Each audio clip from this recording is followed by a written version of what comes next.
is a dog. Looks like we're ready, folks. Oh god, why am I so loud on here? Oh right, I need to adjust myself here. Hang on, give me a sec. Sorry. Okay, that should be good. And let's go. There's zombie emojis. Oh no, where did your? Oh, there we go. Zombie emojis. It's me.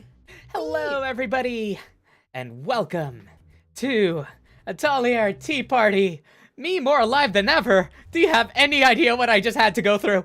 I am dead right now.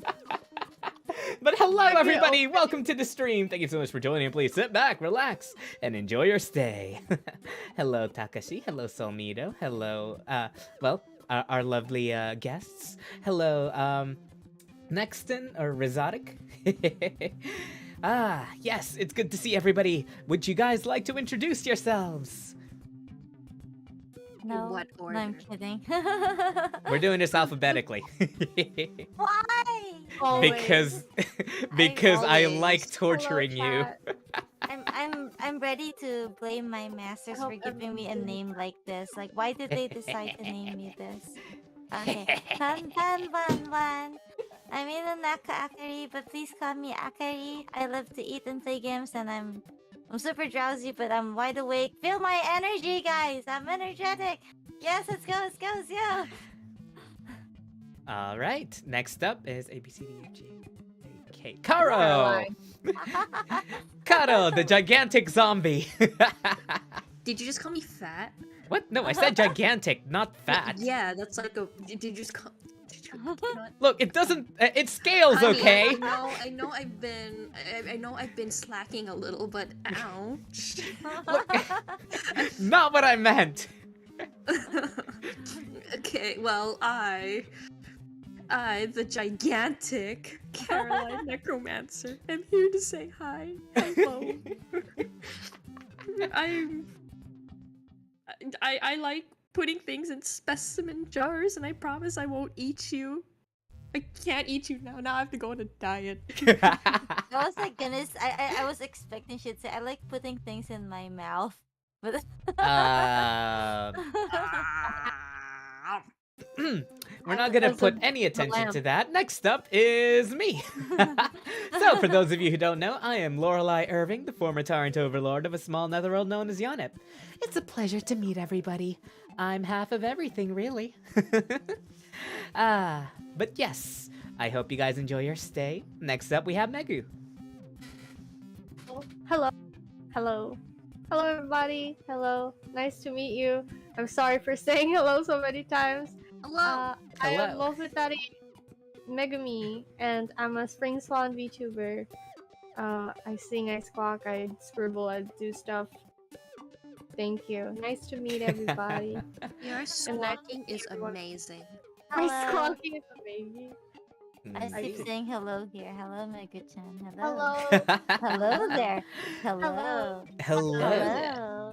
I sound like Obi-Wan. Hello there. Hello there. Wait, What? that's where it came from? Oh, right. Yeah, that's what it came from. Wait, what? Hello there. Aw, thank you, Rizotic. Of course my voice range is amazing. I mean, have you seen me? I'm me! I'm sorry. I have Laugh zero is voice good. range. Ah, That's just amazing. That's just it's amazing. okay. And But, yes. commit. Oh, what were you saying, Megu? What? Yeah. I was just saying I can't commit. Oh, you can't commit? That's all. Sorry if we overlap. It's the lag in Discord. Quack. Look, okay, the less you commit, the more embarrassing it is. I know, but When you're fully committed like me, they know it's a joke. I'm afraid of commitments. What is commitment? It's okay. I'm afraid of I don't commitments like too. Is commitments. commitment y'all getting in my jar?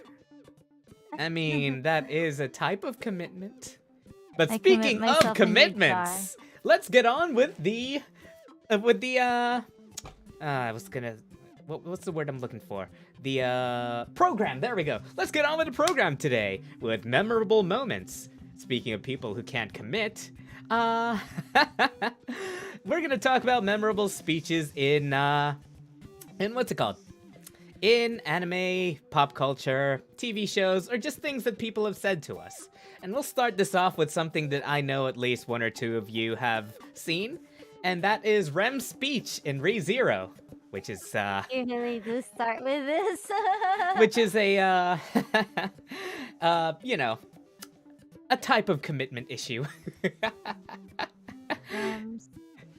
Speech.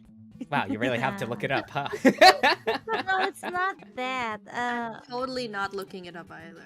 Yeah, So- yeah, totally not. So here's the thing. I'm What brought this not- the whole topic up for me was last Atelier Tea Party stream we had.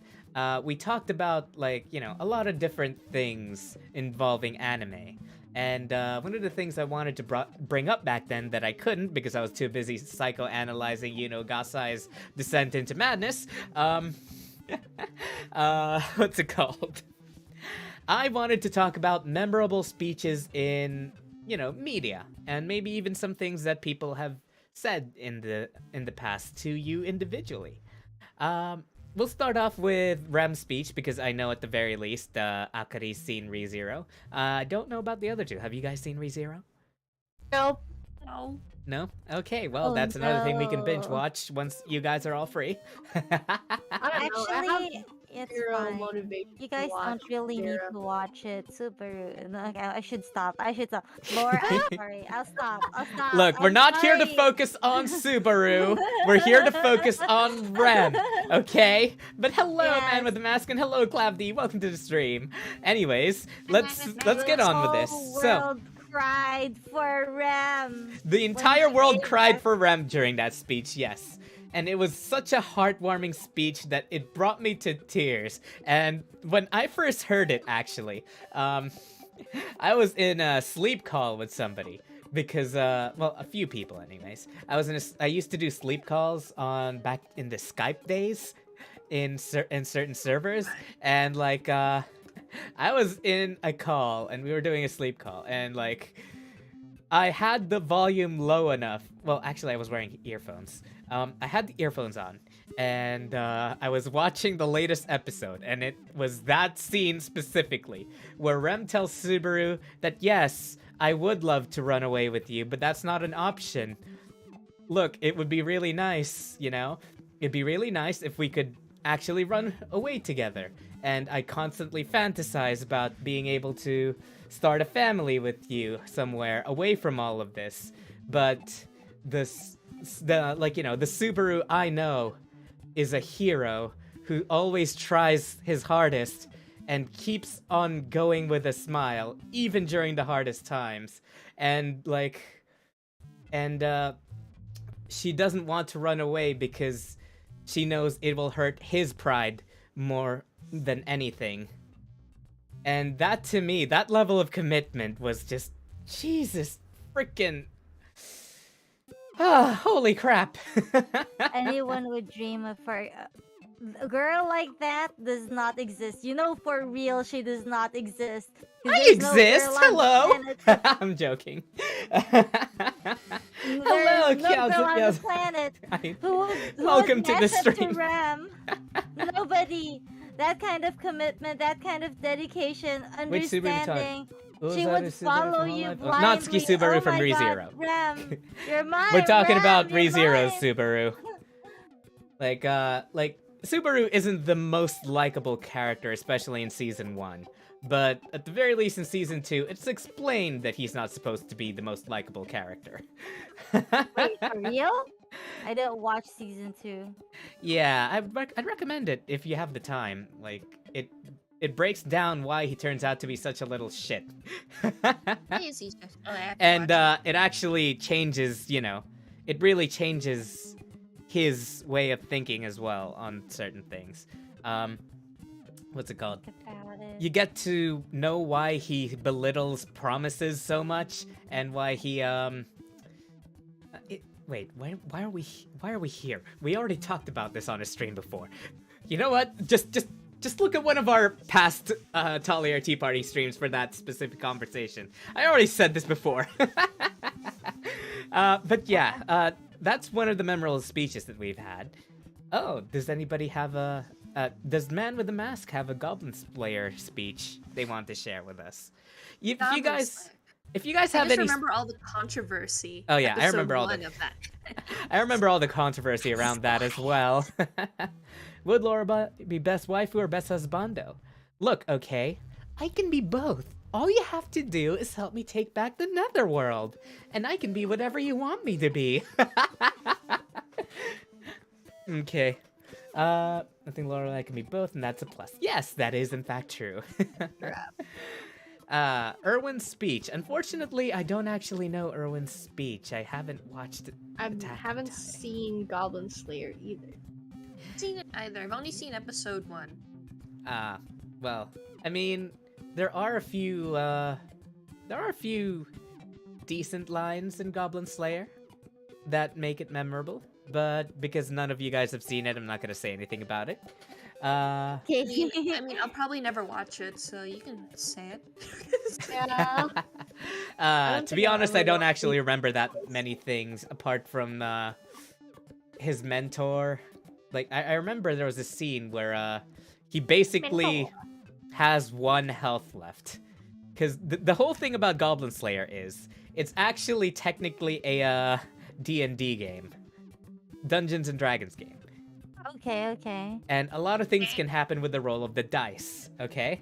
And with Goblin Slayer, there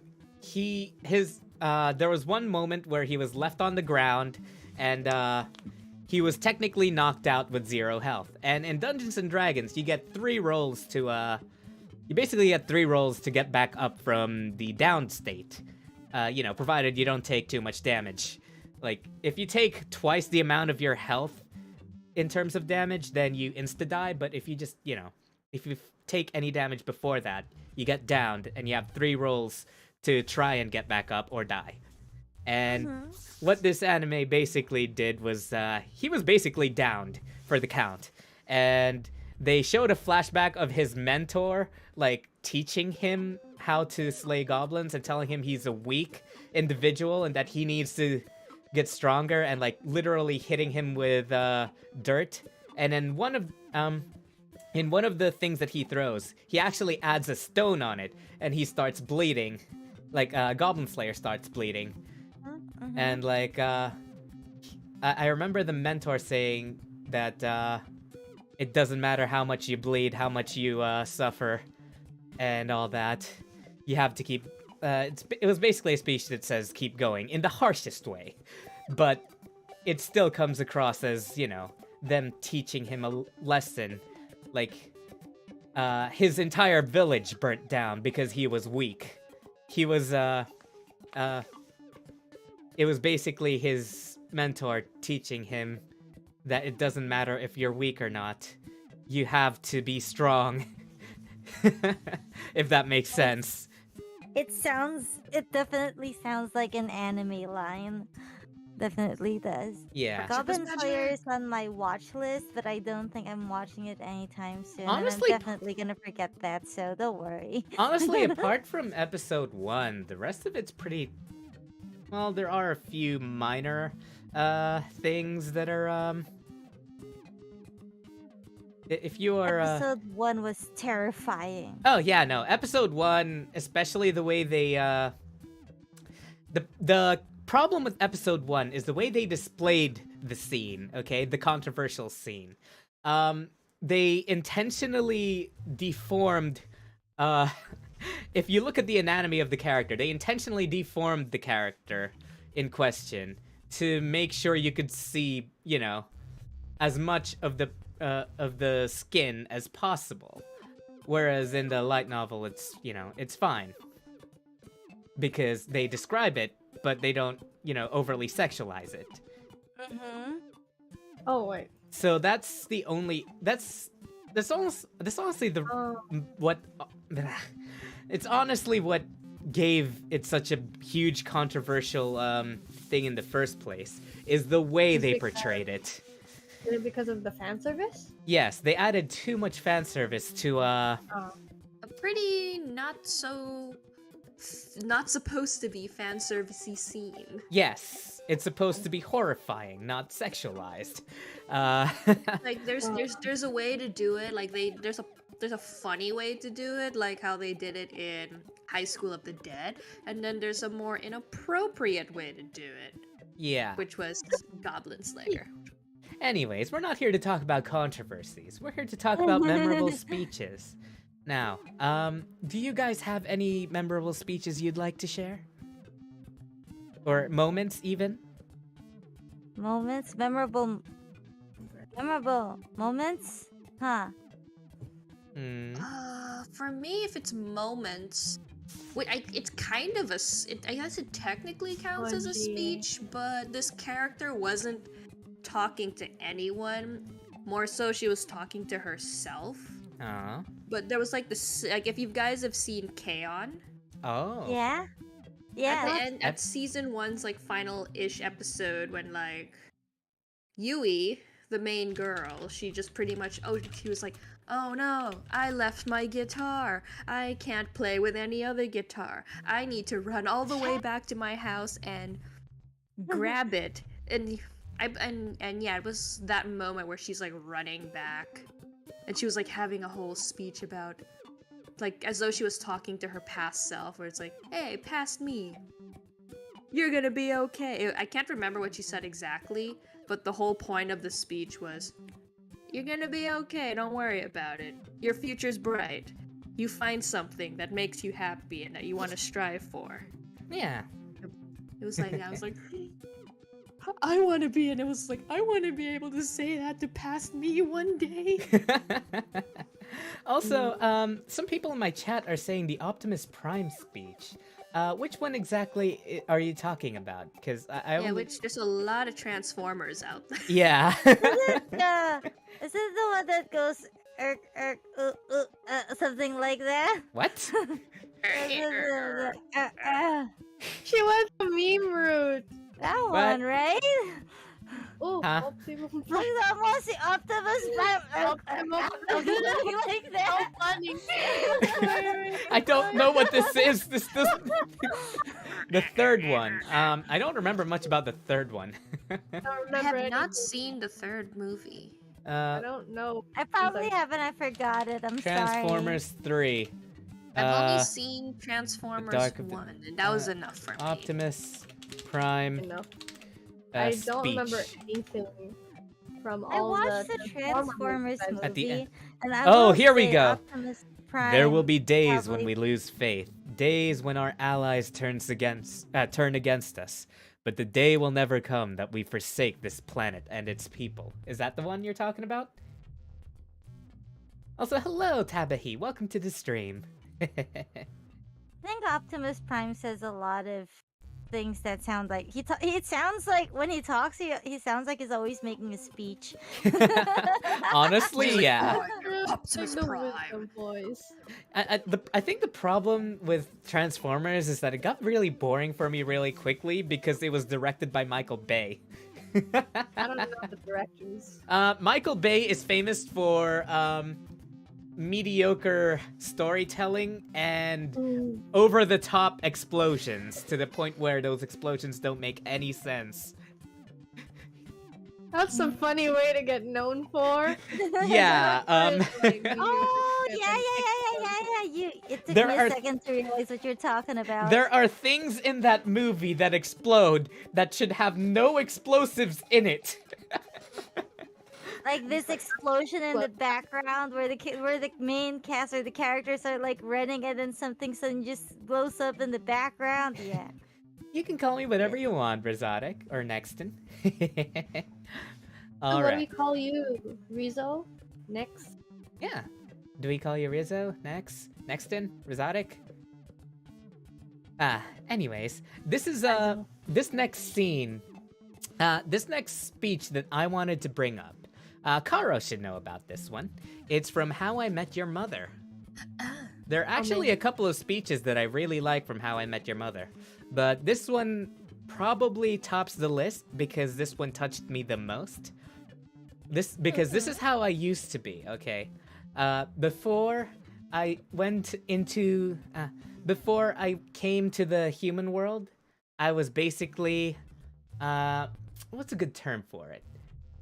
I used to be a manic pixie dream girl. And for those of you who don't know what that means, it's somebody who basically does everything in their power to make the other person happy even at the cost of their own happiness. And in doing so, prevents the other person, the target of my affection, from ever graduating from their biases or their, well, things that they need to improve on, really. Alright, then I'll call you Rizzo. Or Nex. Well, I'll swap in between them, probably. But yes, I am going to share my screen to the Atelier Tea Party so they can watch as well. What's it called? Okay, guys, let me know when you guys are viewing what I'm viewing, and I will play the audio for stream. Okay. No. I'm viewing it. Okay. Yeah. Ted, listen to me. You're being crazy. I'm being crazy? Yes. How long have you been hung up on Robin? 8 years? And you're still killing yourself to fetch dumb little trinkets for her. That's crazy. That's more than crazy. I don't think there's a word for what that is. Actually, there is a word for that. It's love. It's I'm stupid. in love with her, okay? If you're looking for the word that means caring about someone beyond all rationality and wanting them to have everything they want, no matter how much it destroys you, it's love. And when you love someone, you don't stop, ever. Even when people roll their eyes or call you crazy, even then, especially then, you don't give up. Because if I could give up, if I could just, take the whole world's advice and move on and find someone else, that wouldn't be love. That would be some other disposable thing that is not worth fighting for. But that is not what this is. And yeah, the first time I heard that, I kinda like, whoa. Holy crap. Like, at first I was like, oh, that's love. Yeah, typical. And then all of a sudden he continues his speech and I was like, oh my god, somebody put it into words. I feel so bad right now, Lore. Uh-huh. I'm sorry, Lore. I respect your feelings and everyone else's feelings out there, even that man who I just watched. Yes. I personally know someone, and I'm sorry. Love is stupid. I'm just gonna put that out there. Love is stupid. Yes, I know the dog hates love. What do you Love mean? is What kind of stupid, love do you guys. think? There's all different kinds of love. I love my love for my toasty. Love this dog, guys. You have to love this dog. There is the unconditional love for us dogs, but I swear to you, 8 years? Even I was shocked. 8 years? Are you serious, man? I mean, if you've actually seen the show, it's not as if he's been focused on her for 8 years. Like, it's been an on and off thing where he's like, they started out and he went a little too fast, and they broke up, and then they became friends, and then they and like he's gone through a lot of relationships since then.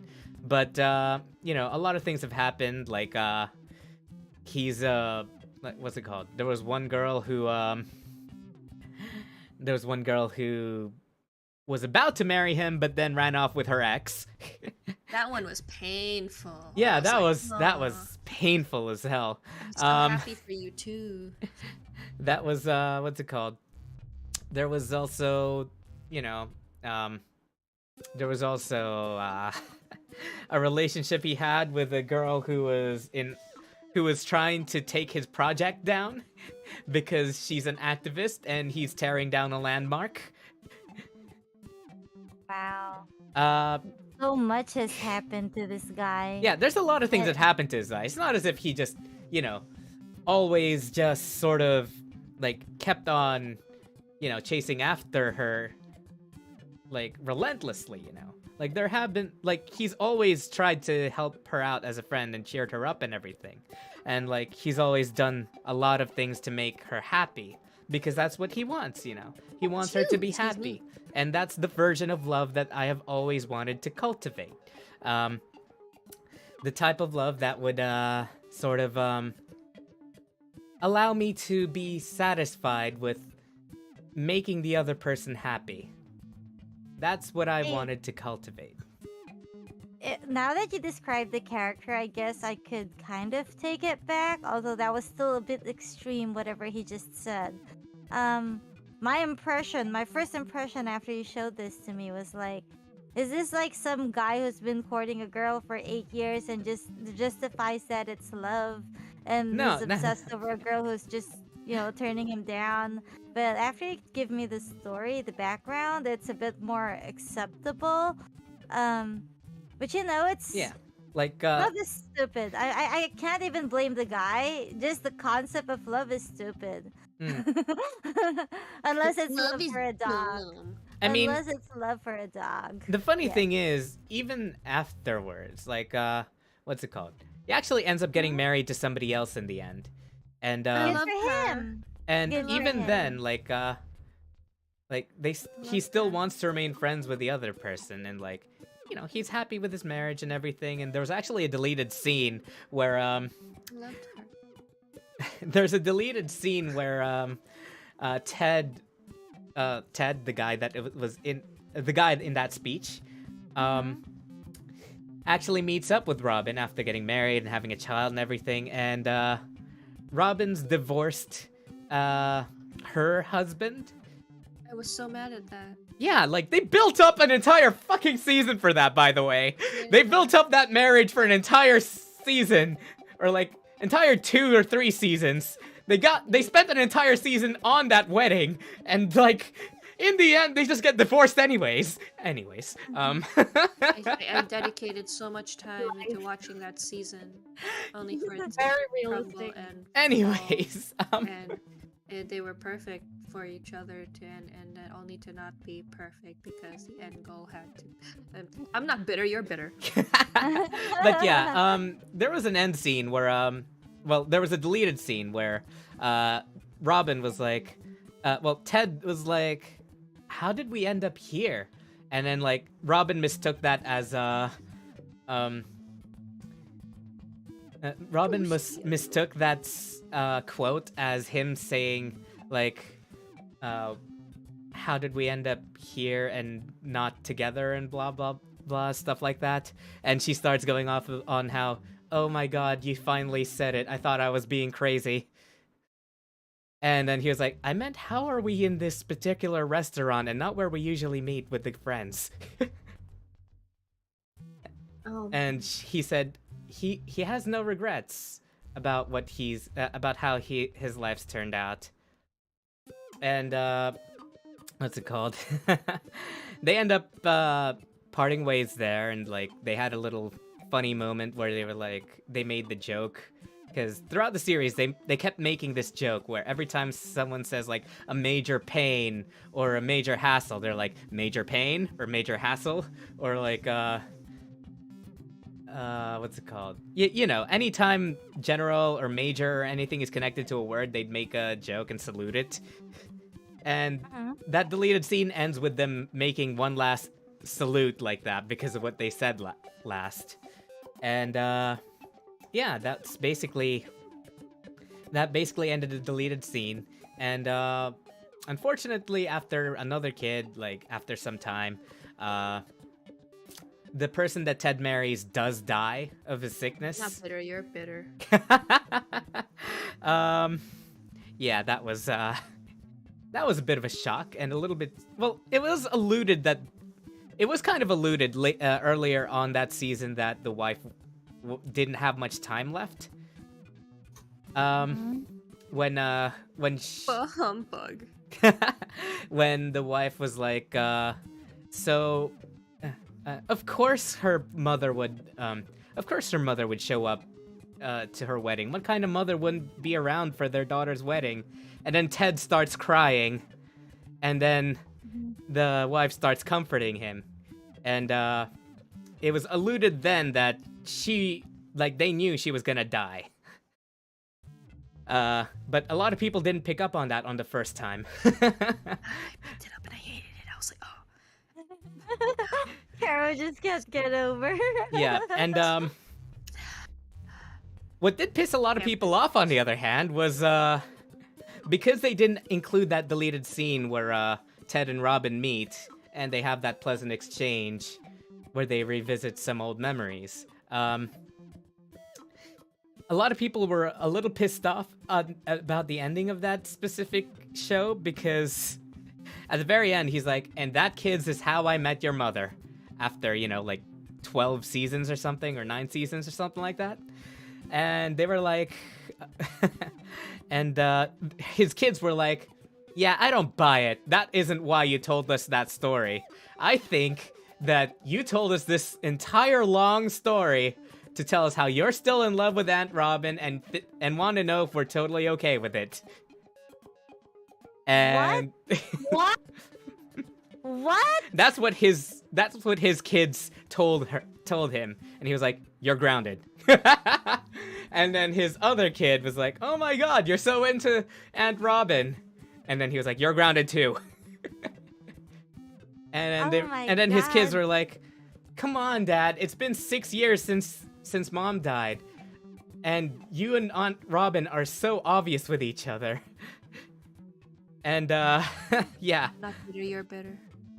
And the kids just encourage him to, you know, go after their Aunt Robin and all that.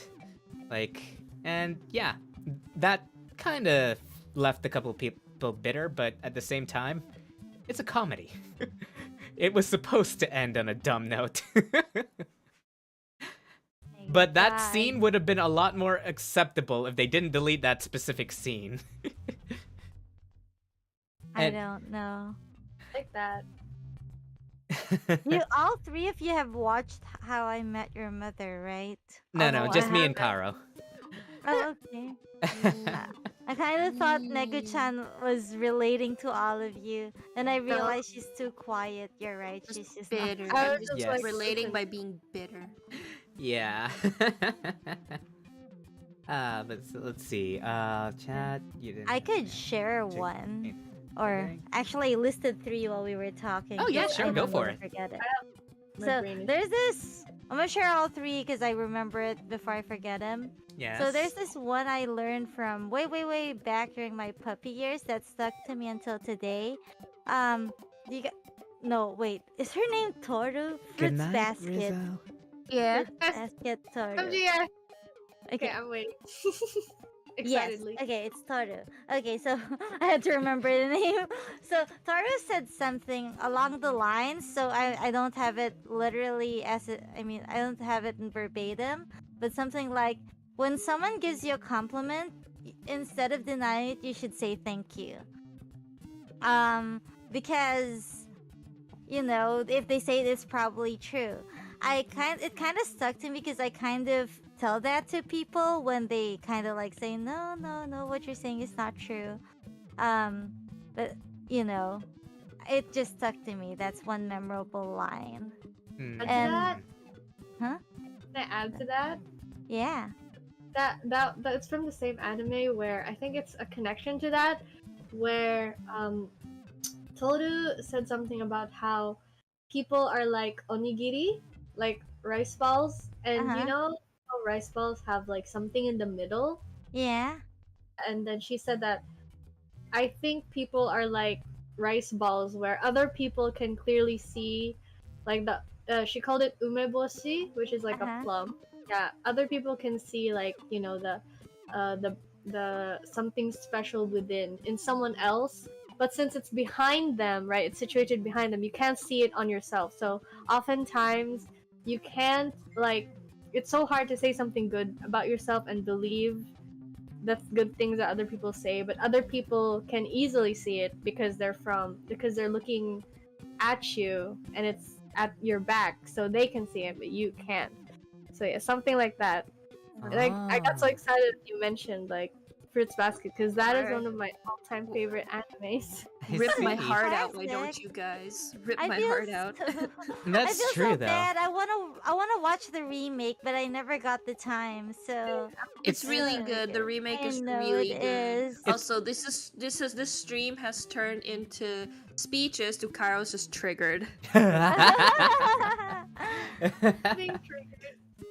What Okay, was the other what's it one? called? Oh, sorry. Go ahead. I'll make way for everyone else. Yeah, go. That is actually true. A lot of people keep on saying, like, a lot of people don't really see a lot of things about themselves. Hello, Soma. Welcome to the stream. A lot of the times, this has happened to me, and this has happened to a lot of my friends before. But people say things like they always feel insecure about this and that, and they feel like they don't really do anything or add anything to people's lives, but that's not really true. Like, you can't see it because, you're not seeing things from our perspective, but other people's perspectives are different. Like, you may not see it yourself, but there are a lot of amazing things that you can do yourself that you don't even know you're doing. And a lot of people. I feel like a lot of people need to hear that as well. This is hitting me so hard. Why was I the one who brought this up? This is hitting me so hard. I'm just sad, okay? This stream is just bringing up all these feelings I felt with all these speeches now. Yeah. Well, that's We what should I have wanted. expected this. See, that's what I wanted to get from last time when I completely didn't have any time at all to talk about memorable Although, aren't speeches. you glad now you have an entire stream dedicated to it? Yeah, Exciting. exactly. And like, It's there's- meant to be. Exactly. Now, would you like to continue, Akari? Because there are a few things that I want to talk about in depth. Well, I can save it for later, I guess. I want to take turns. I don't want to be like spamming that. I think about it. That's fine. know, It's fine. Mega-chan- I'm like not good at remembering speeches. Usually I when had to type people this. bring up speeches, then I'll have a eureka moment and oh yes. See, Yeah. that was what I was planning to do. Honestly, it's not a memorable speech, but it's from Fruits Basket as well. Mhm. And the old one, it's a scene that really, really made me cry. Because, do you guys remember, to the people who've seen Fruits Basket, Momiji, the Yeah. rabbit? Aw. Yeah. And that scene made me cry where he greeted his mom and his mom didn't remember him. Oh. And then it was revealed later that it was his mom, but his mom got so traumatized from birthing a No. and so her memory had to be erased. And the dad was like, "Can you settle for just dad's love?" And then he was like, No. "Okay, if it makes mom if it will make mom feel better." And then he visits her, and the mom thinks he's the neighbor's child, and it's like, oh, I'm crying so bad right now because he goes on this monologue of how he's sad, but That Yeah. monologue made me cry so bad. Exactly. You're making me cry right I now. know. so sad. I was like, oh my gosh, this kid. And then Toru hugged him, and he cried in his rabbit form, and I was like, oh, what a mean mom. It was I so know. I don't know, it was so so many complicated feelings because the person who hurt him now gets to live guilt free, and No, I he's hate the that. one who's just taking on all the pain, and he remembers it, and And you It's want to just know not the even worst his part fault. about Oh, he- all of it is? yeah, He's absolutely not bitter about it at all. yeah, he's And I'm just so nice about and he's it. looking at his little half sister, his little Yes, the sister, and he's sister. just like, I want you to be happy. And in the anime, since it expands in the remake, it's like she's starting to piece together too. That it's like, wait a minute, I think we're related more than just cousins. See, So she looks for every excuse to come see him, and Oh, see, what's it called?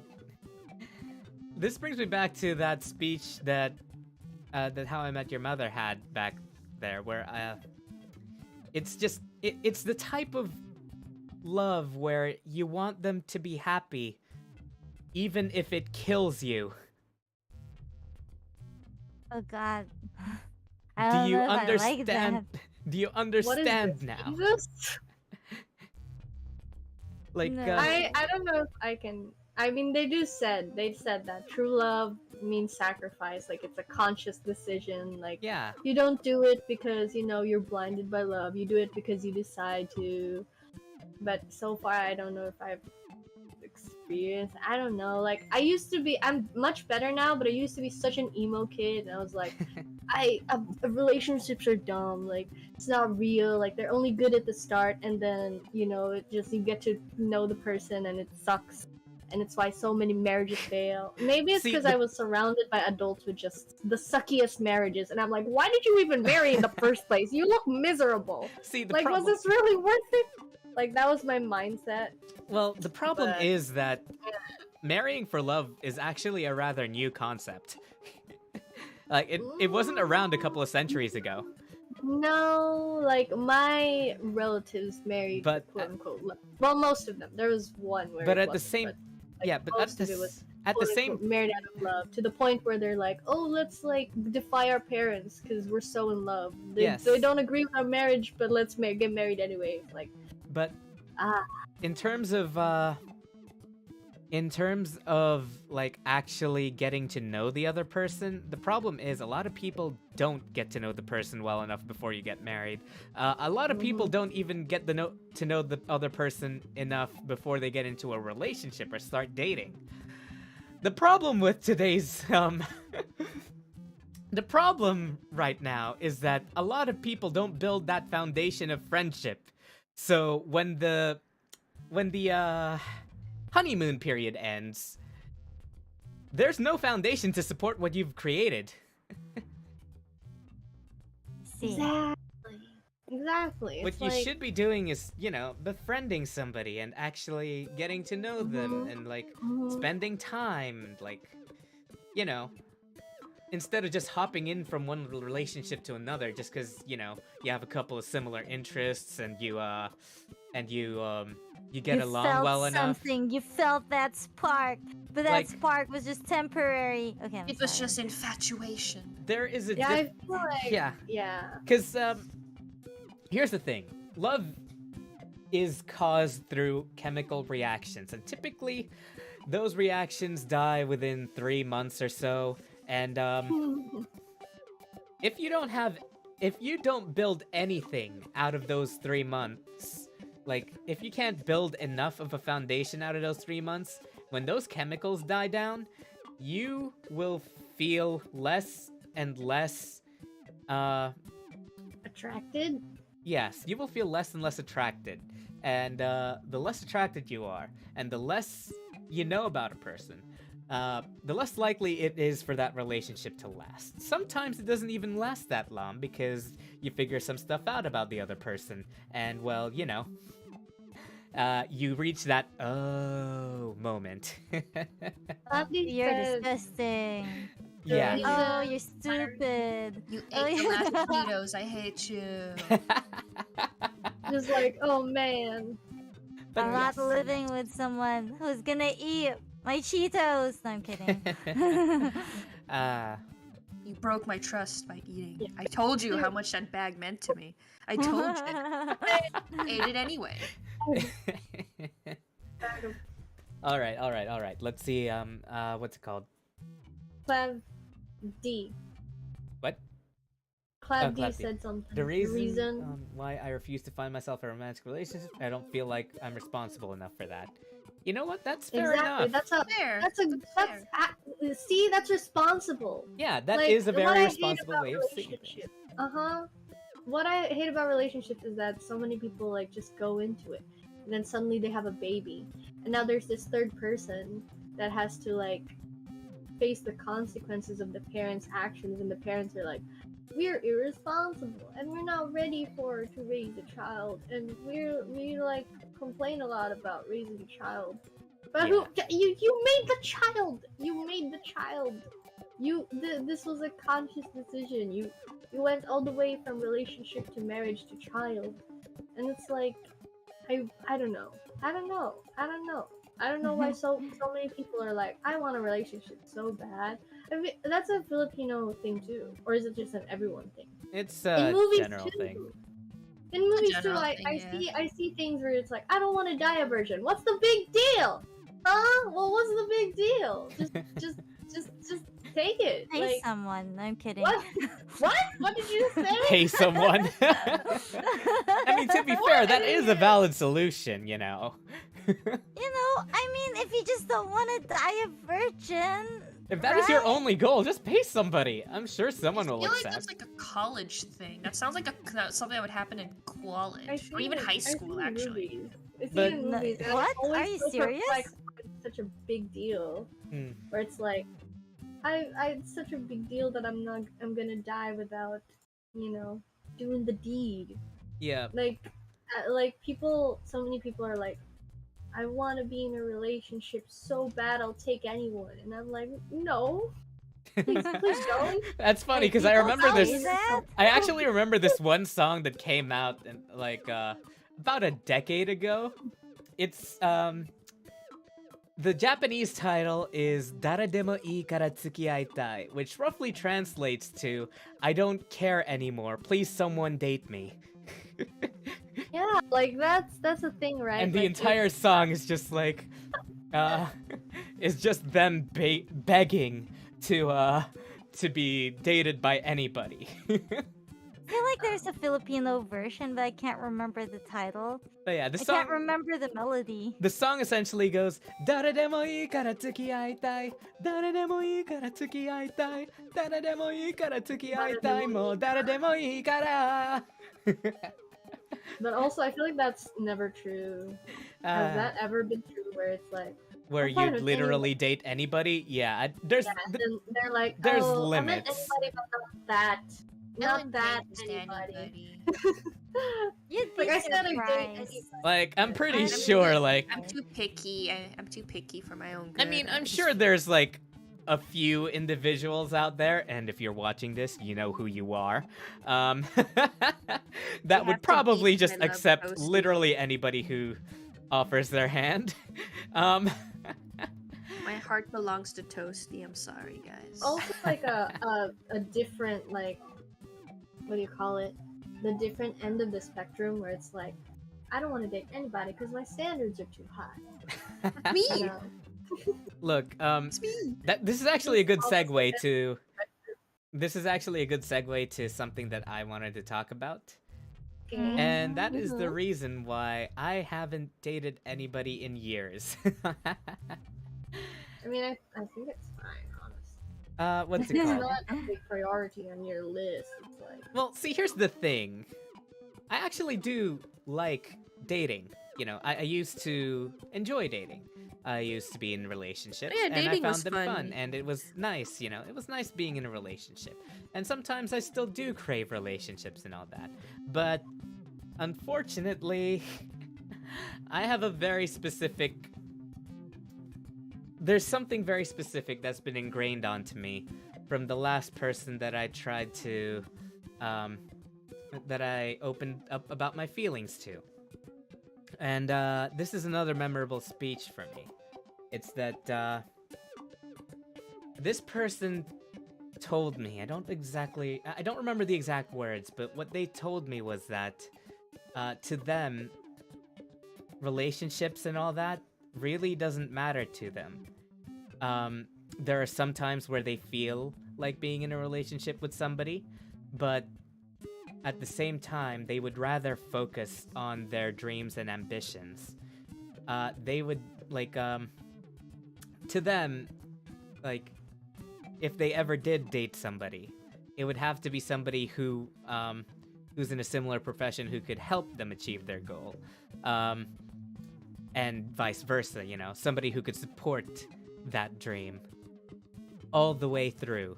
Because they had a very ambitious dream. And I won't say anything too much about what their dream was, because, well, that's their personal thing.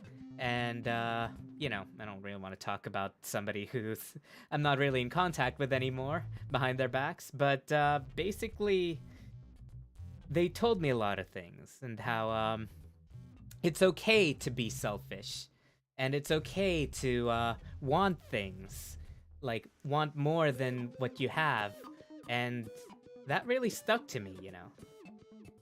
They openly led that speech by example of what they are doing in their life, and to me that was very memorable.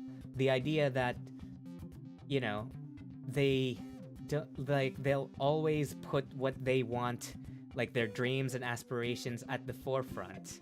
It's something that was alien to me.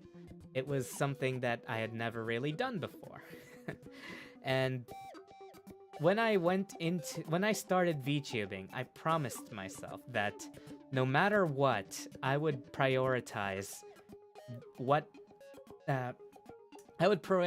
the things that would help further my dreams, as opposed to, you know, just all these nice things, like just because it makes me feel better, or just because it makes me happy and whatnot. I would prioritize, like, I needed to prioritize things that, you know, would actually help, even if it didn't, you know, even if it wasn't easy, or it wasn't something that people would, you know, typically say is nice or whatnot.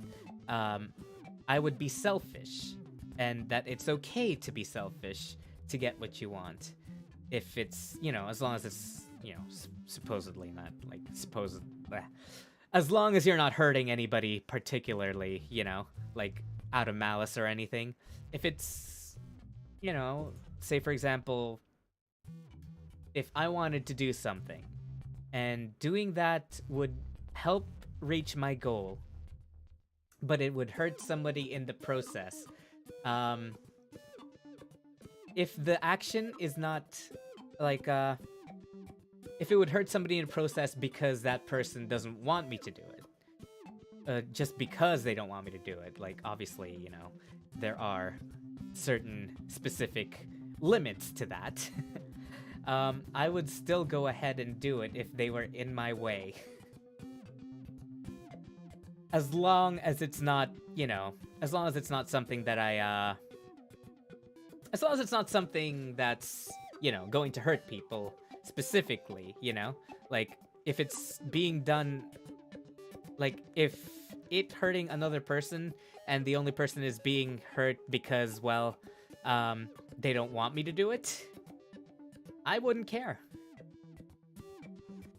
Do you guys get what I mean? So you're willing to do anything, just as long as you don't screw anyone over, is essentially what you're saying. Yeah, Just you know. don't But trample on anyone in the process. Yeah, like, don't well, step it's okay on to them, take essentially. It's But, like, yeah, well, like, if don't someone's holding you back, let them Yeah. go, to, but like, drag people don't, down like, or step on them. people, Yes. is what you're trying to say. yes, and this specific Hi, topic, hello Neffy.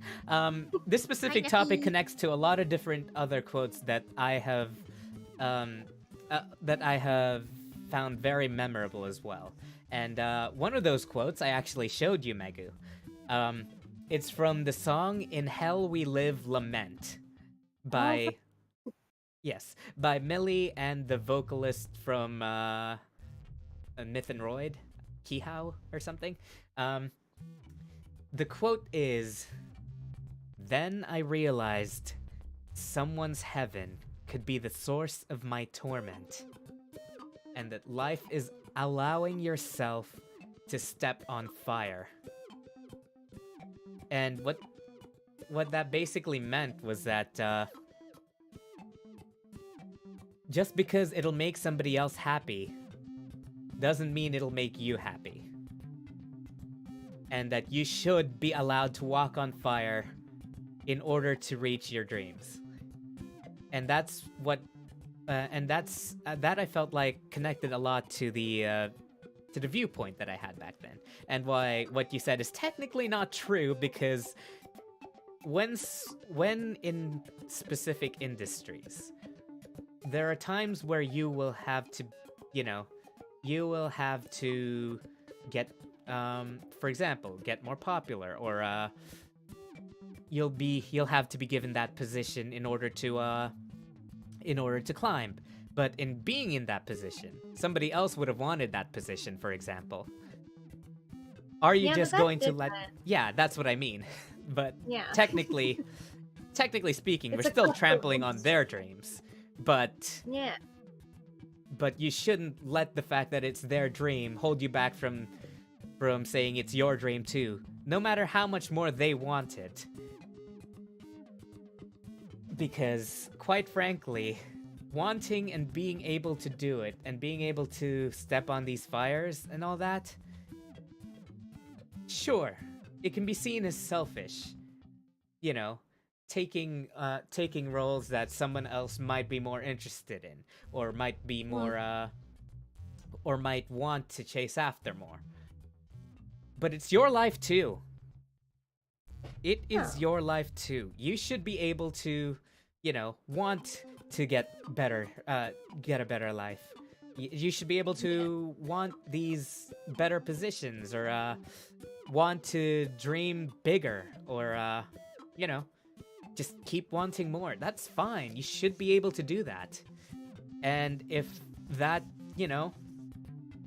if that makes somebody sad because they can't chase after what they want because you're in their position, or the position they want, then tough luck. You earned it. You shouldn't give that away just because somebody else wants it more. Yeah.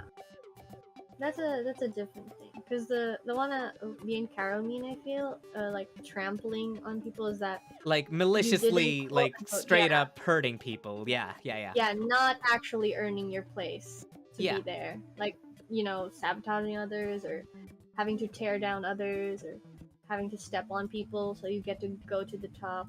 That's a different, I think, like, you both are racing and you can't just, Yeah. always give in to other people because you both want the same thing. You Yeah, want the same thing. Yeah. And Cloudly here Cloudly said it quite well. It's difficult to be merciless in a competition if you yourself are quite selfless. Yeah. Did you know? I want to share a fact. I don't know if this counts as memorable speech. It doesn't have to be But, like, specifically memorable, but around there. Go for it.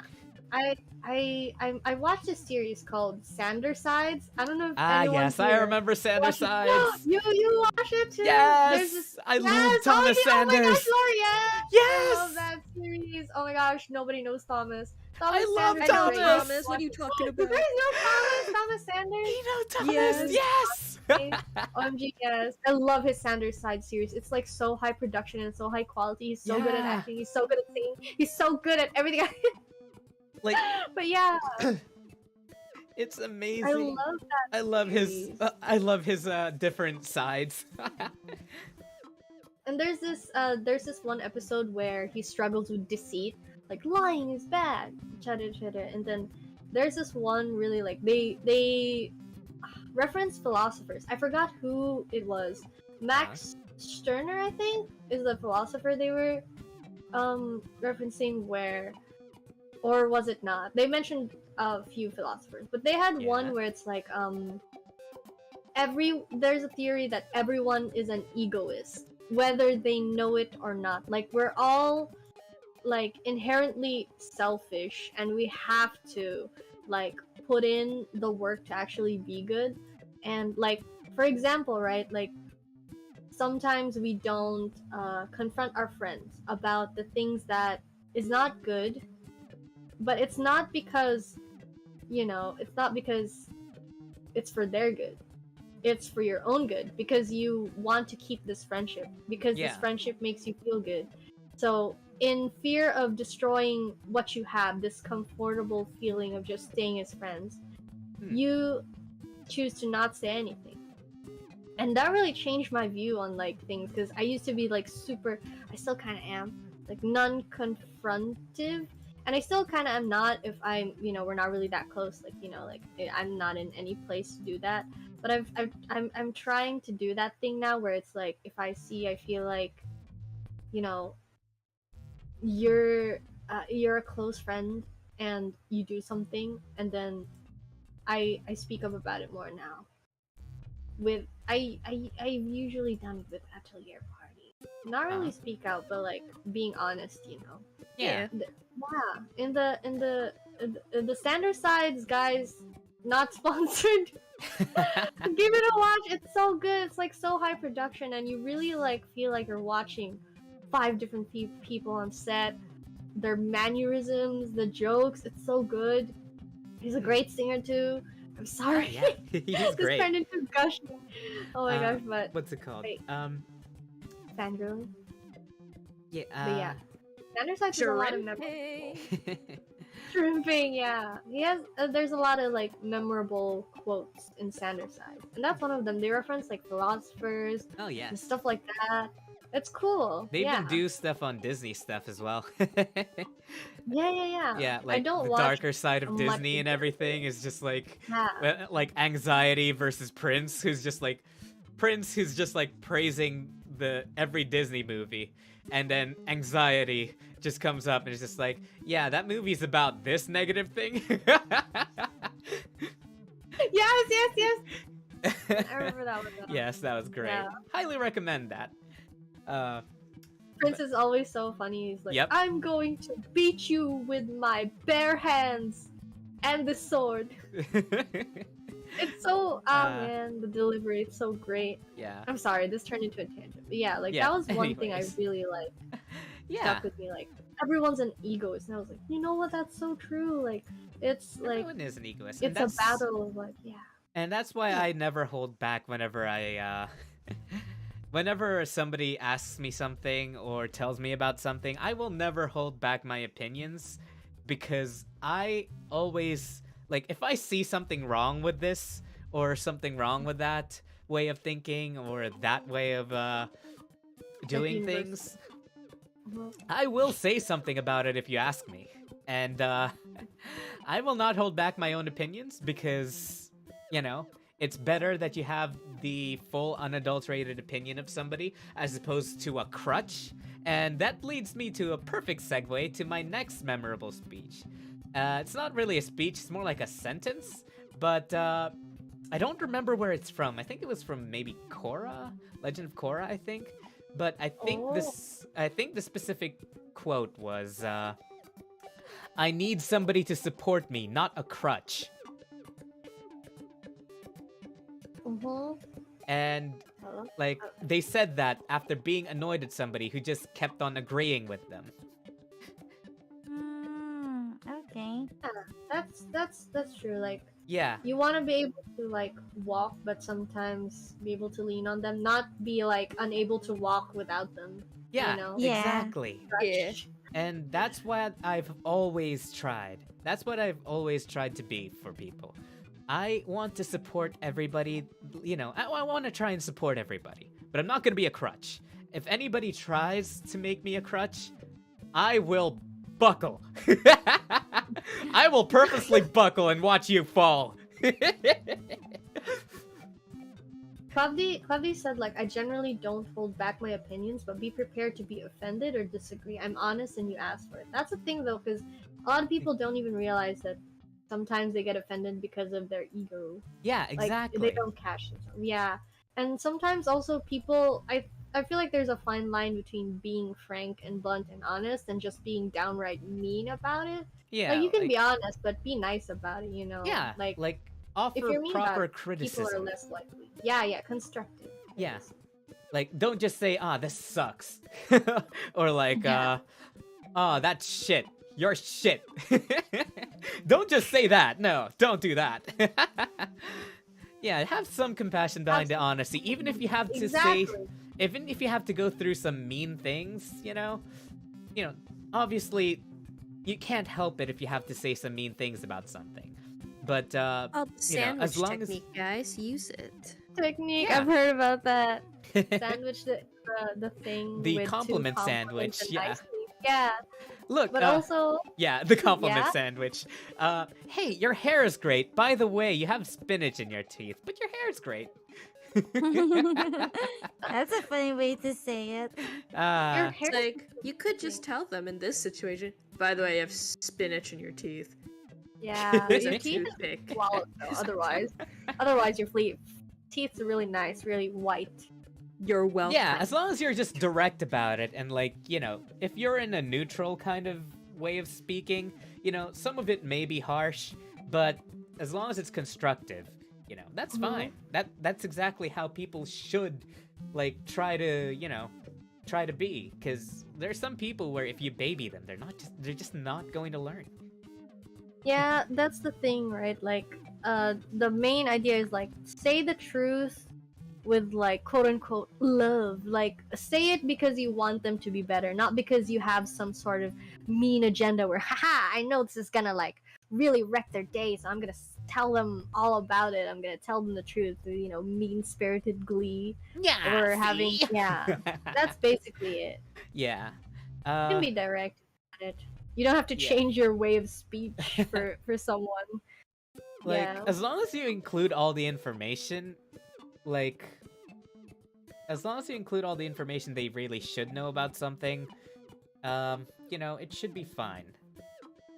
That should honestly be all you need to do. If they take it the wrong way, well, that's on them. But you've done Dare your you part. tell me I have broccoli in my teeth? I hate you. But honestly, Yeah. F you. But honestly, yeah, there are a few people who can't take criticism at all, and those are the type of people who have been babied their entire life. I'm sorry, What but do you- I'm just gonna come out here and say it. You have been babied your entire life if you cannot take criticism. That's why sometimes I just like, You know, unless there's know, an if actual... none of your business, then Yeah. just like, yeah, just leave them be. If they want to change, they'll do it. Unless, 'Cause of course, sometimes we're they'll talking about... Sorry, I need to clarify this before anything else. Unless, of course, we're talking about people with specific mental disabilities who actually can't, physically, no matter how much you try to train them, take criticism very well. Yeah, that's true too. Yes. So, I'll correct myself there now. You can continue. Just covering my I ass. forgot what was I about to say? I feel like something. I forgot about it. I feel like I was gonna say something like sometimes some people just like they don't want like they're not waiting for you to like prove something.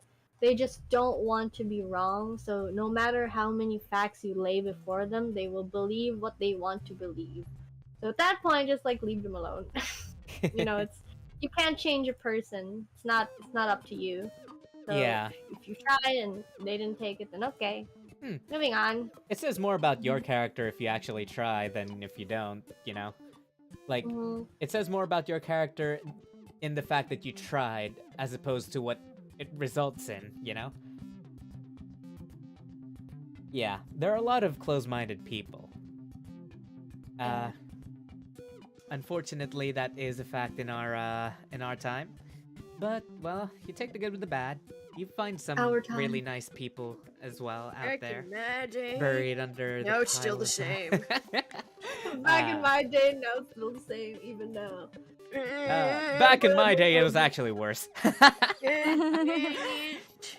I mean, bullying was normal back then. Like, Yeah. the prescription for bullying was toughen up or grow a pair back then. Still can't, Free young man. still can't fathom the fact that like schools just have full on like beating people unconscious, and the teachers are like, "Oh, boys will be boys. Oh, Boys they will just be have- boys. He only has a concussion. It's like rough. It's rough way that He only boys play. broke the other Excuse kid's me? nose. It's no big deal. They just don't wanna Grade deal 1, with okay? Grade stuff. 1 in a Catholic school in the Philippines. There were people beating the crap out of each other, and there were people who would sign up for, like, fight clubs in my Grade class. And, like, some people would force other people to join as well, and they're like, okay, it'll only be for 10 seconds, so you could just run away, you know? And they get you to sign it, and then they'd add a 0 to the time limit, so it becomes 100 seconds. And it's just like, I may have fallen victim to that, by the way. That's how terrible school was in the demon world. Yeah, like I Uh, still get I have like adults around me who will still like say things like stop being a baby. You're a guy. Stop crying. I'm like, Yeah. excuse me, guys can't feel emotions. Oh, yeah. No, what are you But- talking about? Stop it! Throughout my growing up, my mother had always said, you're such a guy, why don't you know this? You're a guy, why don't you know that? You're a guy, why are you crying so much? And I'm just like, this is a common thing with guys, isn't it? It's no wonder so many guys are, like, barely in touch with their emotions. Like, fucking, you expect us to, like, you expect guys to be in touch with their emotions when you're telling them not to be emotional? This is why way into the future, I could never, little baby Karo could never take her father to watch any animated movie because he was so emotionally repressed as a child. Now that he had all the time and the freedom and a new baby to raise, all the emotions would just get let out again and again and again. Every single movie I would take him to, Just cry. he just let it out. I'm just like, Oh. I feel like, I'm like, Daddy, I feel like this is years of not crying. It's all coming out now. Yeah. Like, I can't take you anywhere, Father. Yeah. In I don't know about other Asian countries, but like here, it's like everyone is kind of low key racist plus sexist, but they like normalize it so much that if I hadn't been exposed to other stuff, I would be like, yeah, this is normal. yeah. This is like fine. Like, You know, like Yeah.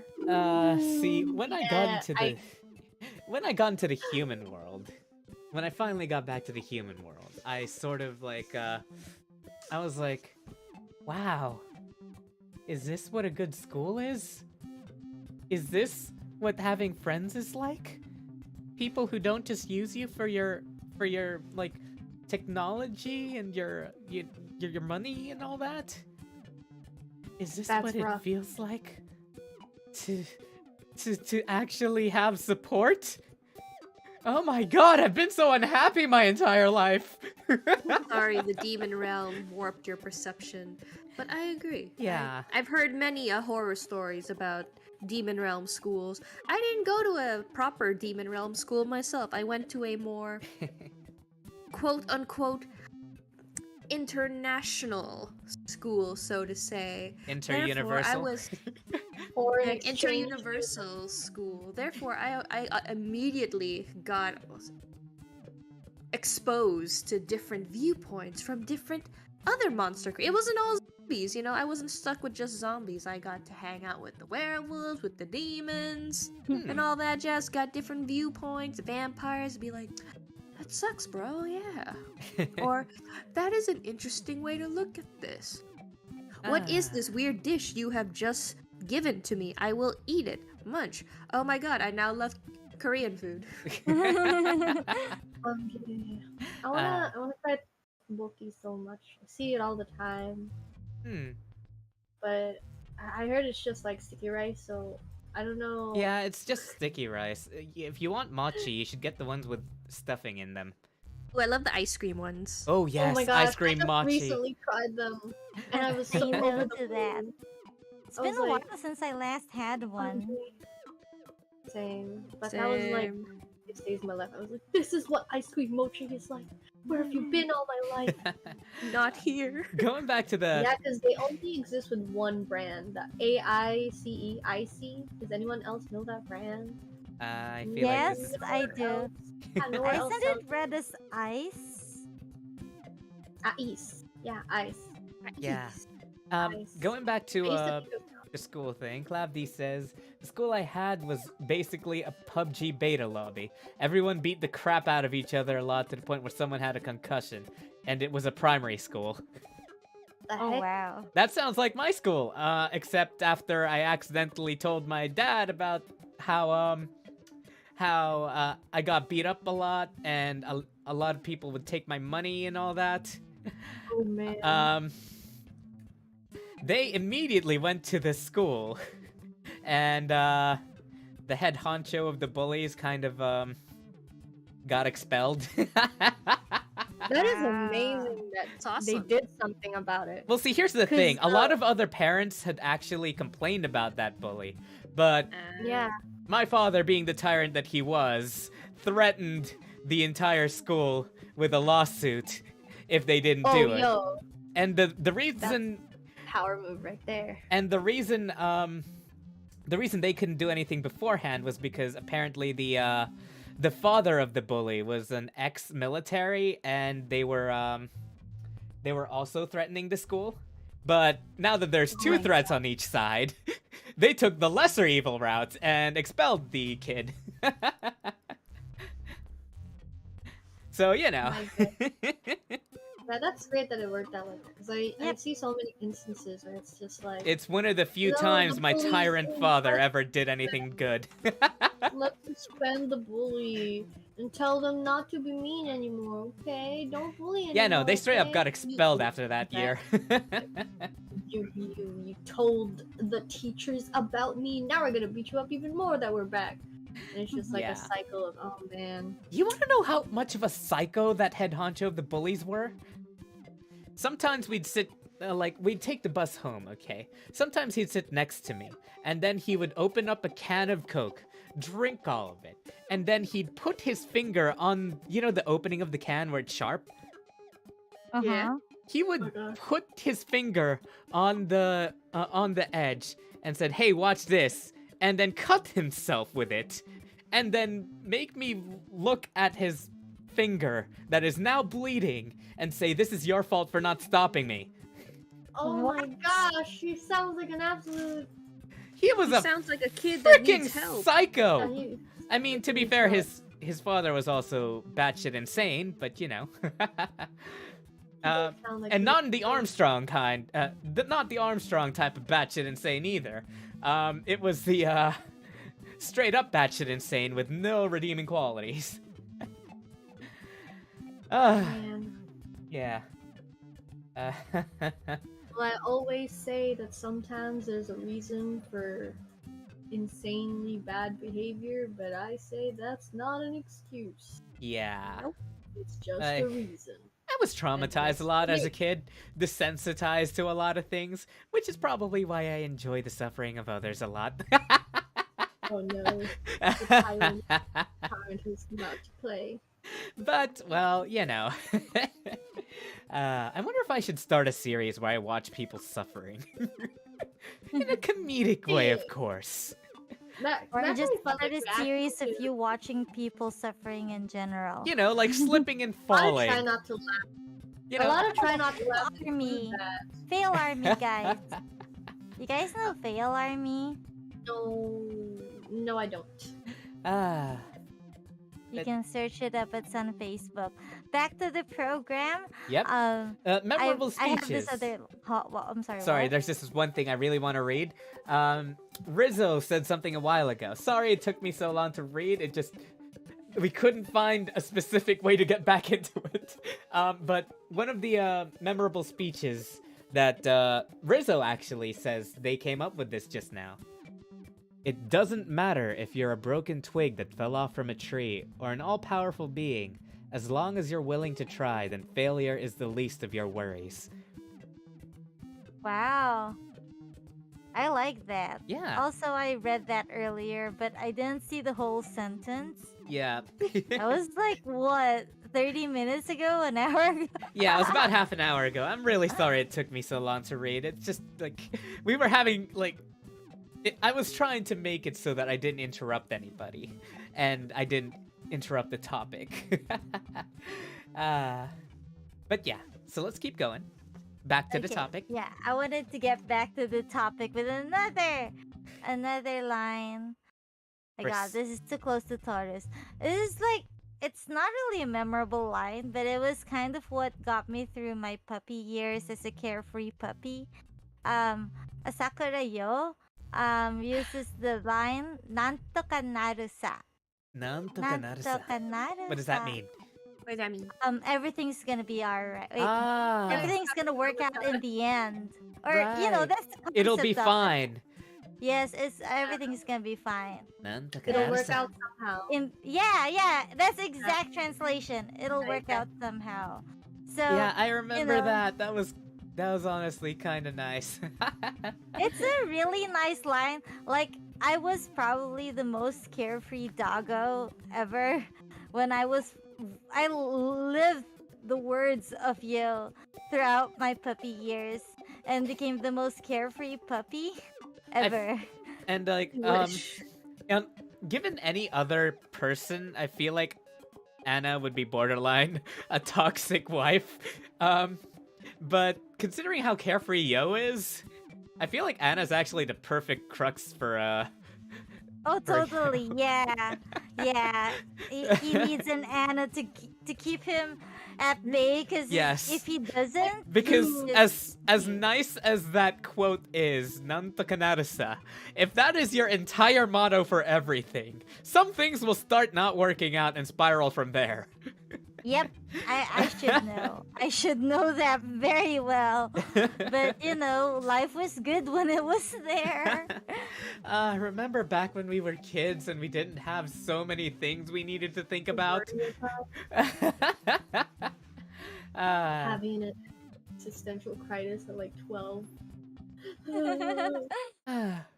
But yes, it was, It was a really nice quote.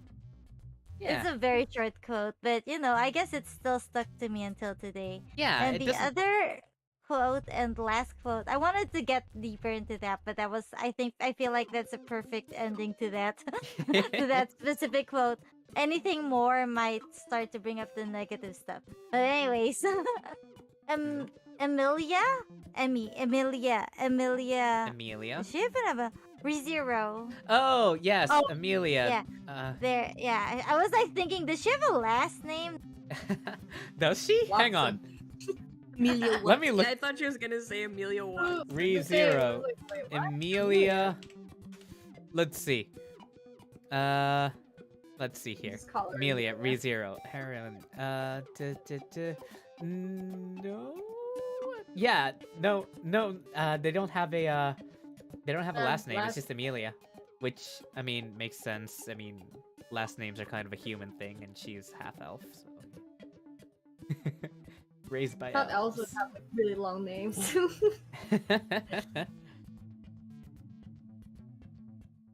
So continue. Akari, Did she like disappear? is she still there? No. No, no. They're on mute. What's the quote? How did I get muted? Who the hell muted me? I was. No, I'm kidding. How did I get muted though? But anywho, Did you accidentally press the hotkey? was that why you guys were talking over me? No, I'm kidding. No, we were talking over you because we hate you. I'll just call her Amelia from ReZero. She said, instead of saying sorry, you should say thank you. Ah, yes. I actually said remember that. that one? I actually said That that was to a a really friend good of mine a long time ago. And when I saw that episode, I was like, oh, hey, that's a thing I tell people a lot. Yeah, Like, it hit sorry me makes you hard. feel bad. Thank you makes you feel appreciated. Yes, exactly. Exactly. Yeah. I'm sorry, Right. guys. What do you mean you're sorry? I'm Wait, what? sorry Did you because say not to say sorry? I Get say it, sorry because it's a line that sticks to me, but I really find it so hard to follow. And then, Oh like, my just God, for the sake of, you know, because I know it's there, I end up adding a sorry next to my thank yous. I'm like, thank you and sorry. Sorry and thanks. Okay, see, here's Sorry the and thing. When you say sorry, it tells people that you feel bad, And it'll Mhm. make them feel bad. and it'll make them feel bad.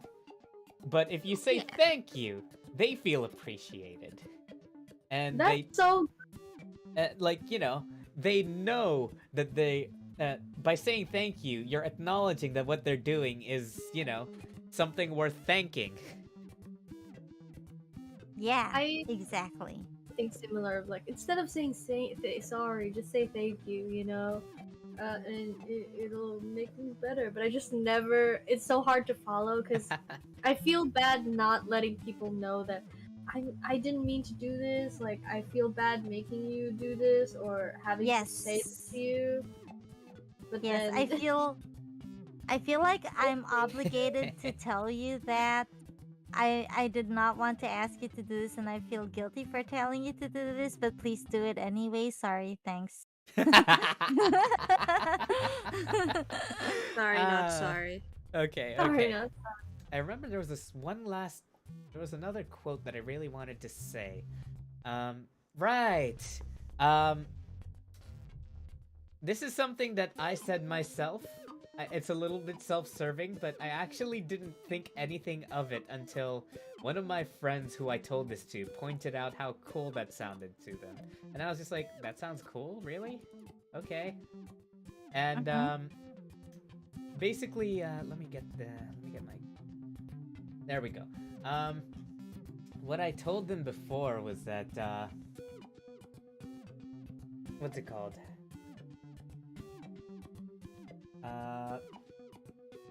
Basically, we were talking about how, you know, relationships and all that, and, because, well, they recently, you know, kind of got into, well, they recently got off of a relationship and back on a relationship and back off, and, like, I don't remember exactly how the conversation got to this, but, I basically said, anyways, love is not currently a priority for me. And apparently that sounds cool. And according to them. And I just said, I figured I've given enough of myself to loving other people is all. Like, that was like the first thing that popped into my head. But that does sound like. thinking back and actually, you know, actually saying that line again and really thinking about it, that line, I've given enough of myself to loving other people.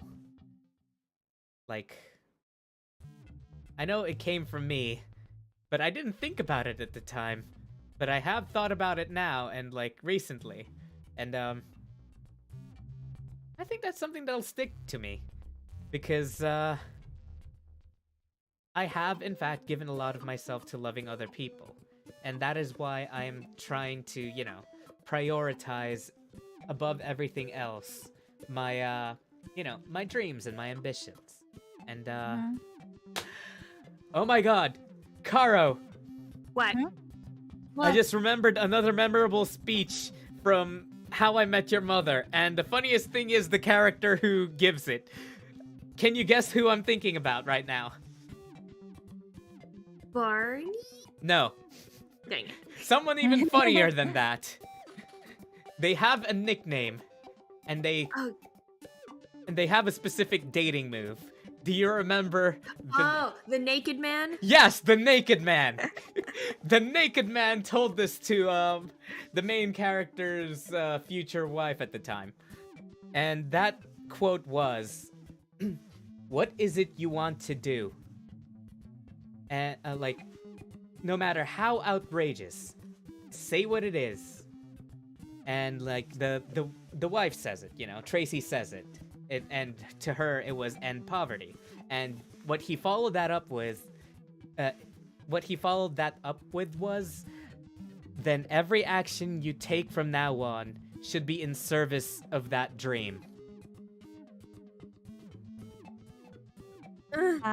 I'm sorry, what? I'm not following. Can you say it again? Okay. Let's role play this out instead. Which one of you would like to volunteer? I would propose you and Caro, that Okay, way, because okay, we both okay. know it. Okay. Karo, no matter how outlandish, what is it that what do you dream of the most?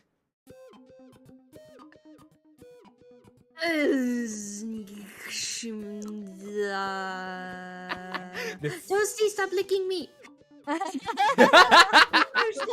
Just out of the blue. He senses feelings within that question, so he started kissing me. Yes. Aw, that's so sweet. I guess actually make Cranky Zombie Productions a reality, you know? Because right now it's just a YouTube channel, but I've always had this weird ambition of wanting to open my own animation studio. Then every action you take from now on should be in service of that dream. Okay. Tell me what to do, Mom. I like that follow-up line.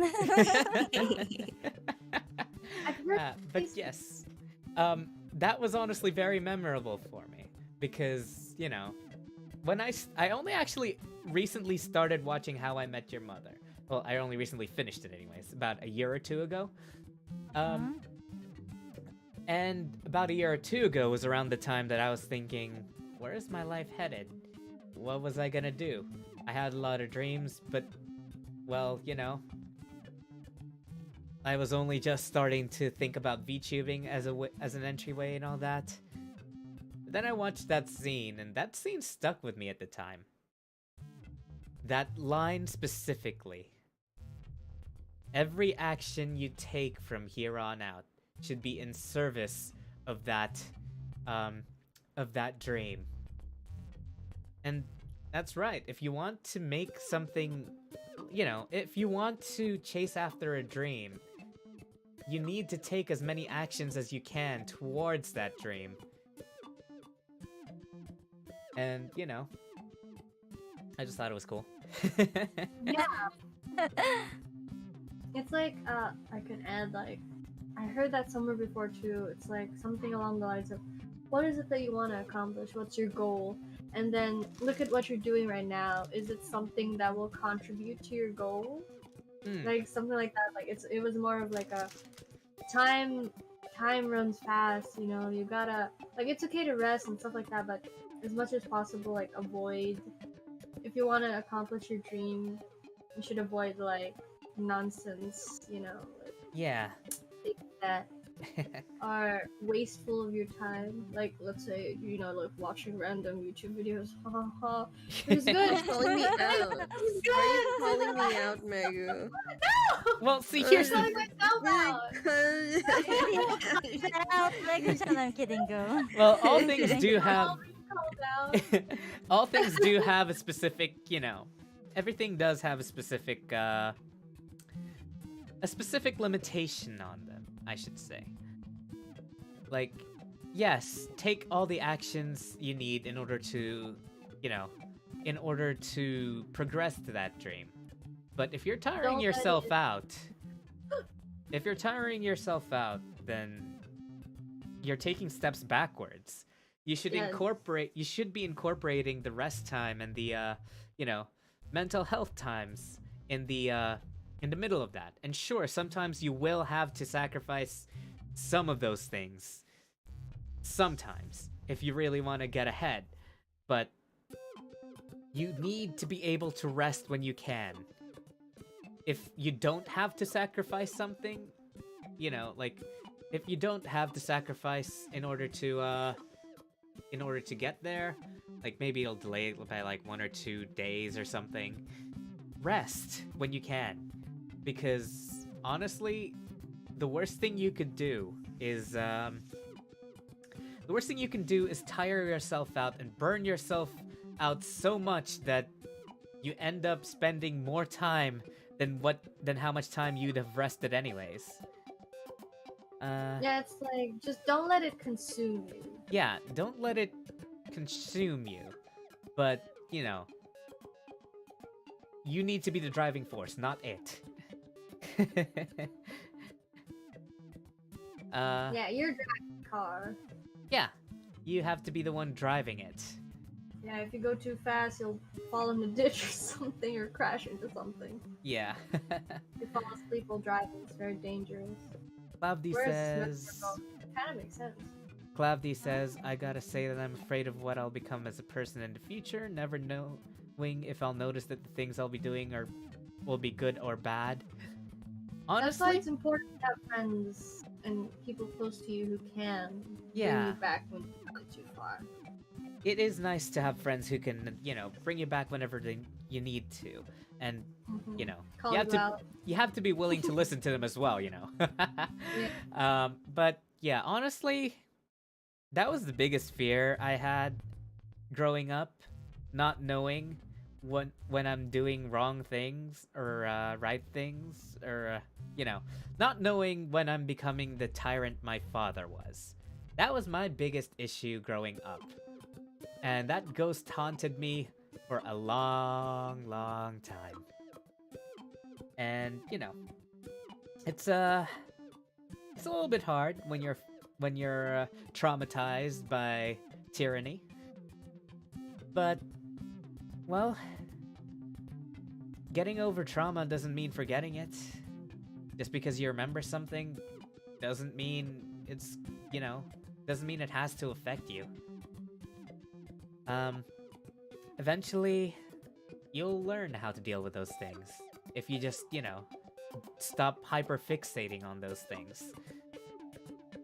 I would say as long as you can look back and say that you're proud of what you've achieved overall, it's fine, even if you make a lot of stumbles along the way. Sure, there are some times where you'll end up burning bridges because, well, some people just don't agree with you, and, well, that can't be helped. That's a fact of life.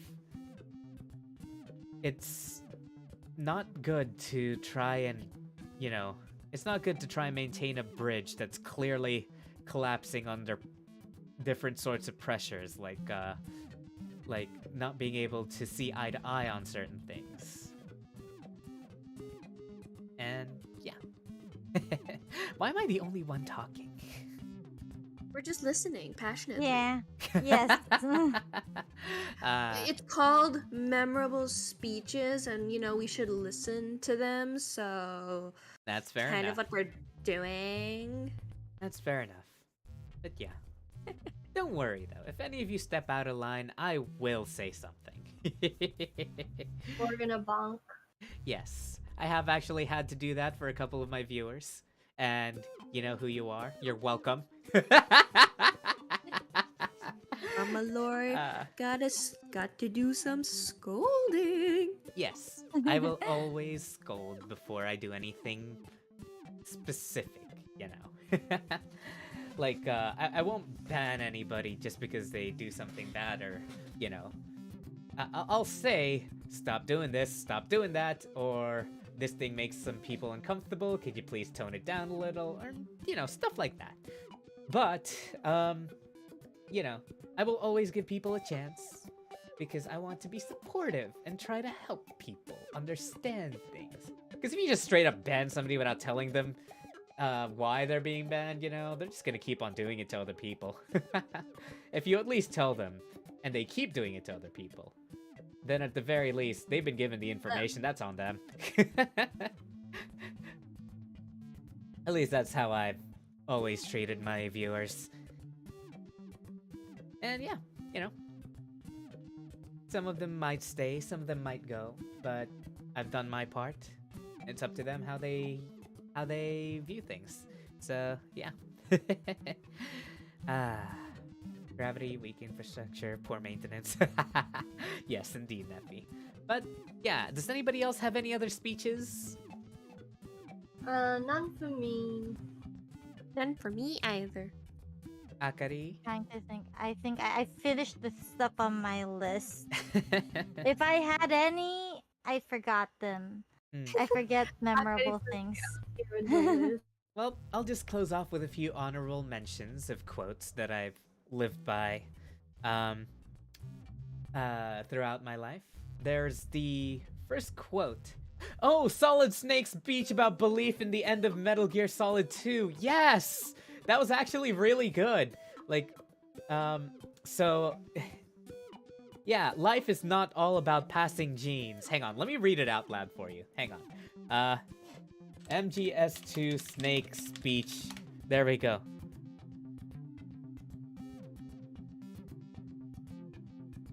I'm gonna try to read this in the most snake-like voice I can. Bear with me. Life isn't just about passing on your genes. We can leave behind much more than just DNA. Through speech, music, literature, and movies. What we've seen, heard, felt anger, joy, and sorrow. These are the things I will pass on. That is what I live for. We need to pass the torch and let our children read our messy and sad history by its light. We have the magic of the digital age to do that with. The human race will probably come to an end sometime, and new species may rule over this planet. Earth may not be forever, but we still have the responsibility to leave what trace of life we can. Building the future and keeping the past alive are one and the same thing.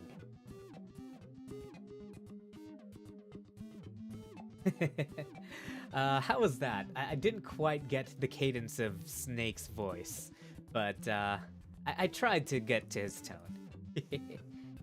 But yeah, that was honestly like. I've Yeah. never played the game, so I wouldn't know. And I was just Same. gonna respond to what Laura was saying. Go for it. I'm gonna be like, Yeah, that. I've never played it, so I wouldn't know. But it sounded good. It Yeah. did. Exciting. Yeah. Despite the amount of hate that Metal Gear Solid 2 actually got, it's not actually that bad. Like, a lot of people hated it because they were expecting to play as Snake, and some of them hated it because of Raiden being a little bit whiny in comparison to Snake. Like, extremely whiny in comparison to Snake. But, you know. Raiden does get a glow up in Metal Gear Rising. So, you know, I recommend that. Karo, go ahead. Cake? Huh? Cake? Cake? Will What? there be cake? I don't know, but I think there might be omelets. I'm trying to be the I'm trying to say it in the non-yabai way. Okay. Oh, yes, there will be. There will be there be hot cake? men. There will be hot men so confused. and hot women, or specifically a hot woman. And you know, there'll With cake be and buns? yes, with thick thighs Salmon. and with thick thighs and great butt. Yes. A canon. I mean, have you seen Jetstream, Sam? Brr. All you needed to say. You son of a bitch, I'm in. I only understood it when Carol said I'm trying to say it in the non-yabai way. Okay, I pick it up. I understood. Okay, there was a few quotes that I also grew up with. One of them was, funnily enough, something I found behind a toilet stall in my senior year of high school. For some reason, all of the toilet stalls had inspirational quotes, and one of them really stuck with me. It was the quote, "Time heals all wounds. Give time some time." And, you know, I thought that was fun. Like, it made sense, you know? A lot of people don't give time enough time. Give time a break. I'm kidding. And this is a little bit more serious, so minor trigger warnings for people with people with more depressing thoughts. When my subjects betrayed me and I was forced to live alone in the human world, I didn't know what to do, you know? I was stuck, reliving days over and over again, thinking of what I could have done better, what I could have done to save myself. But, well, I eventually ended up playing a game called Alter Ego. It was a philosophy game that had a lot of different quotes from very memorable philosophers. Like, you know, they've got Frankenstein, they've got some Japanese ones, some German ones like Albert Camus and I forgot what the other ones were, but I only mentioned Albert Camus because it was his book, The Myth of Sisyphus, that actually got me invested in philosophy. And the opening page states... Hang on, actually, I have the book right here. Why don't I read it off to you instead of trying to remember? Give me a second. I always keep this book on my shelf. It's the only book on my shelf. The rest of my books are under a drawer. But basically, here we are. Let me just get to it real quick.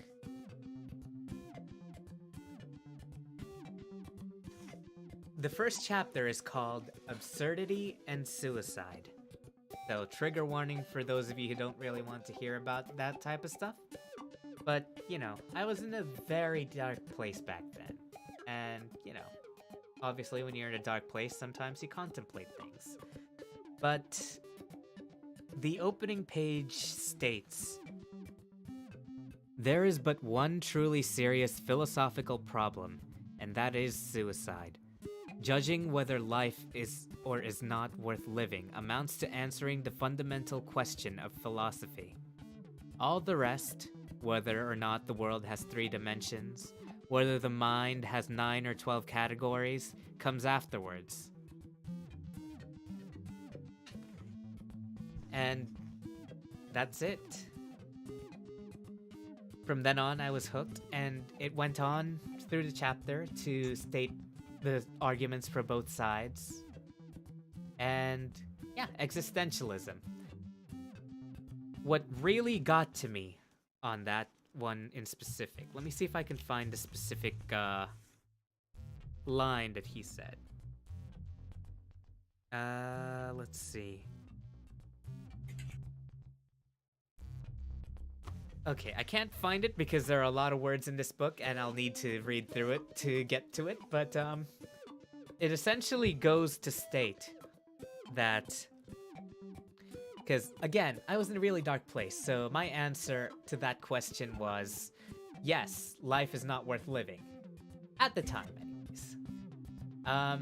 But the book stated that despite all of this, even though there are people who have died for lesser causes than others, who have sacrificed themselves for what they believed was the greater good,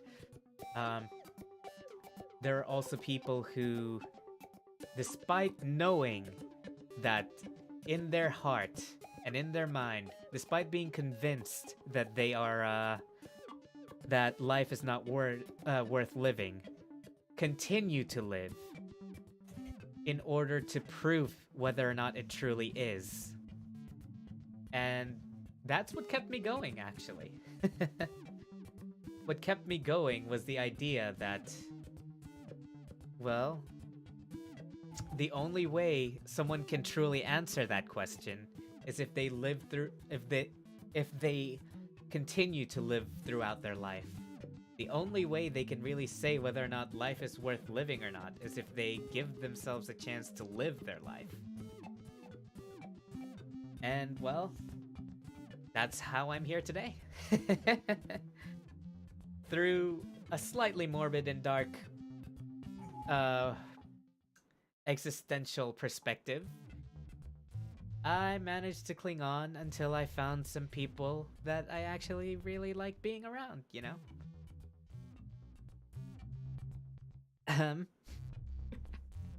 Yeah, we're still here, don't worry. I don't know what to say. I'm so speechless. Oh, you And- want to say?